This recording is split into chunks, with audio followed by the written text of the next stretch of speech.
the Mother of God of the life-giving spring. A life-giving font is an epithet of the Holy Theotokos that originated with her revelation of a sacred spring in Valoukli, Constantinople, to a soldier named Leo Marcellus, who later became Byzantine Emperor Leo I. Leo built the historic Church of St.Mary of the Spring over this site, which witnessed numerous miraculous healings over the centuries, through her intercessions, becoming one of the most important pilgrimage sites in Greek Orthodoxy. Thus the term life-giving font became an epithet of the Holy Theotokos, and she was represented as such in iconography. The feast day of the life-giving spring is celebrated on Bride Friday in the Orthodox Church, and in those Eastern Catholic churches which follow the Byzantine rite. Additionally, the icon of the Theotokos, the life-giving spring, is commemorated on April 4, 17th in Slavic Orthodox churches. Legend: outside the imperial city of Constantinople, near the Golden Gate, used to be found a grove of trees. A shrine was located there with a spring of water, which from early times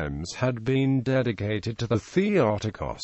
Over time, the grove had become overgrown and the spring became fetid. The traditional account surrounding the feast of the life-giving spring is recorded by Nikephoros Kallistos the last of the Greek ecclesiastical historians, who flourished around 1320.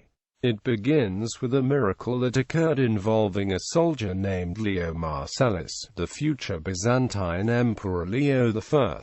On April 4, 450, as Leo was passing by the grove, he came across a blind man who had become lost. Leo took pity on him, led him to the pathway, seated him in the shade, and began to search for water to give the thirsty man. Leo heard a voice say to him, "Do not trouble yourself, Leo, to look for water elsewhere. It is right here." Looking about, he could see no one, and neither could he see any water. Then he heard the voice again, "Leo, Emperor, go into the grove, take the water which you will find and give it to the thirsty man. Then take the mud and put it on the blind man's eyes, and build a temple here, that all who come here will find answers to the petitions." Leo did as he was told, and when the blind man's eyes were anointed, he regained his sight. After his accession to the throne, the emperor erected a magnificent church on this site, dedicated to the Theotokos,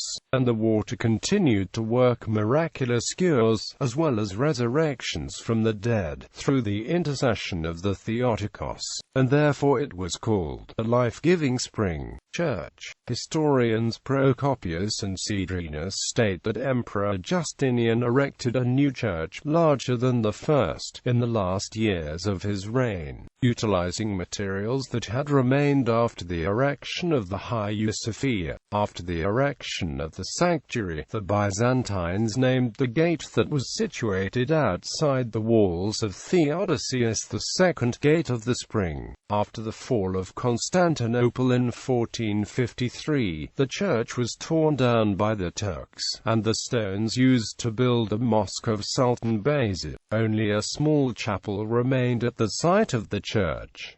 25 steps led down to the site of the spring, surrounded by a railing. In 1547, the French humanist Petrus Julius noted that the church no longer existed, but that ailing people continued to visit the spring of holy water. As a result of the Greek War of Independence of 1821, even the little chapel was destroyed and the spring was left buried under the rubble. In 1833, the reforming Ottoman Sultan Mahmud II gave permission for the Christians to rebuild the church. When the foundations of the original church were discovered during the course of construction, the Sultan issued a second firman permitting not only the reconstruction of the small chapel, but of a large church according to the original dimensions. Construction was completed on December 30, 1834, and the Ecumenical Patriarch Constantinople Francis II consecrated the church on February 2, 1835, celebrating with 12 bishops and an enormous flood of the faithful. On September 6, 1955, during the anti-Greek Istanbul pogrom, the church was one of the targets of the fanatic mob. The building was burned to the ground while the abbot was lynched, and 90-year-old Archimandrite Chrysanthos Mantas was assassinated by the mob. Another small chapel has been rebuilt on the site, but the church has not yet been restored to its former size. The spring still flows to this day and is considered by the faithful to have wonder-working properties.